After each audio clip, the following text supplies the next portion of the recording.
Sa lahat ng kapatid, gusto ko lang mag-share sa inyo tungkol sa experience ngayon na hindi maganda doon sa Los Angeles, California. Na makita natin sa social media, sa news, ang malaking sunog. Pero gusto ko lang ipaabot sa lahat na ito pala yung nangyari. Mayroon ng isang author sa aklat na pamagat ay Last Day Event. At saka yung author na yan, si Mrs. Ellen G. White. Si Ellen G. White, mga kapatid, isa siya sa mga author ito ng aklat at isa rin siya ng prophet ng Seventh-day Adventist. At ngayon, ipakita ko sa inyo ang picture na to ng prophet. Ito siya mga kapatid. At ito rin yung aklat niya na pamagat Last Day Event. Kaya mga kapatid, pag gusto pa rin natin na makita ang mga kabuuhan tungkol sa pag-aaral ng prophecy, please subscribe itong channel na to kasi ito yung pag-usapan natin dito. More tayo sa prophecy. Doon tayo nagbibase sa aklat niya ni Ellen G. White at nagbibase rin tayo sa Bible text, mga kapatid.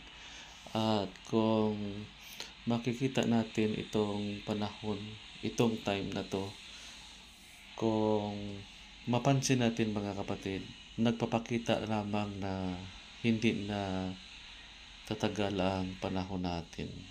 Ito yung sanlibutan natin. Kasi sabi ng prophecy, pag nangyari na to, dapat ay magsisi na tayo. Kasi hindi natin alam kung kailan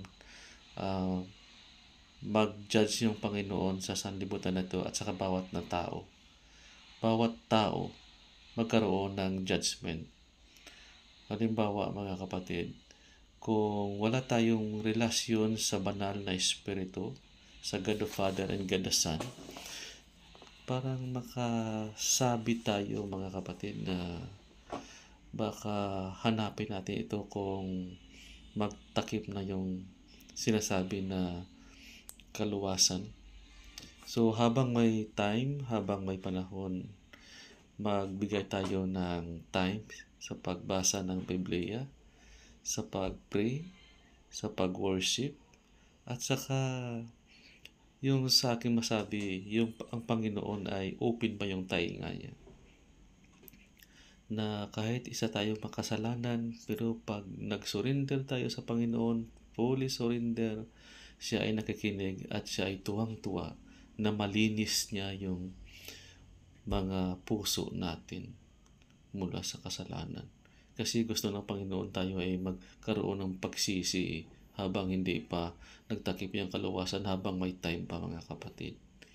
So itong nangyari na to sa Los Angeles. So madaming tao na doon pa lang sila nakakita na mag-worship sa Panginoon, pero huli na. Yung iba naman sila ay nag-pray, tawag sa Panginoon. Pero kung tingnan natin mga kapatid, ito ay sample pa lang to. Hindi pa itong sinasabi na final. Dami pang magdarahid dyan na darating katulad nito mga kapatid. Kaya yung masabi ko, habang may time, unahin natin yung sarili natin na dapat makita natin na may Panginoon yung buhay natin. At saka pag mayroon na yan sa buhay natin, ako yung nasa kasiguro magsabi sa inyo na isa tayong ehemplo, makikita ng mga pamilya natin, member ng panimalay natin, bahay natin, sa ating mga kapatid, sa ating mga neighbor, na yun, may time pa tayo sa Panginoon, maka-establish tayo ng magandang relasyon sa banal na Espiritu habang may time pa. Kasi sa time ni Noah, sa time ni Abraham, sa time ni Moses, yung utos ng Panginoon na magpunta sa lahat ng mga tao at sabihan sila na magsisi para hindi sila makatanggap ng wrath of God na sinasabi doon sa banal na kasulatan mga kapatid. At bago tayo mag-end mga kapatid, dito tayo nasa Last Day Events 113 sa paragraph 4 na nasabi na pala ni Ellen White yung nakita niya, sinulat niya dito na ito yung mga trahedya, ito yung mangyari. So, mga warning na dapat natin ngayon bigyan ng pansin sa buhay natin. Yung ibig sabihin na kumpante tayo na anumang mangyari sa sunod na araw, sunod na mga buwan o taon, importante na may good relation tayo sa Panginoon. Na palagi natin siya nagdadasal. Kung mangyari ito mga kapatid, so wala tayong alalahanin kasi mayroon tayong magandang relasyon na sinasabi na matamis sa Panginoon. Yung tanong, kailan natin gawin to? Yung sagot, ngayon na. Kasi hindi natin alam yung darating na mga araw sa buhay natin. Kaya mga kapatid, itong pag-aral natin, huwag kalimutan na palaging tingnan natin yung mga videos nito at saka yung sa short videos, long videos.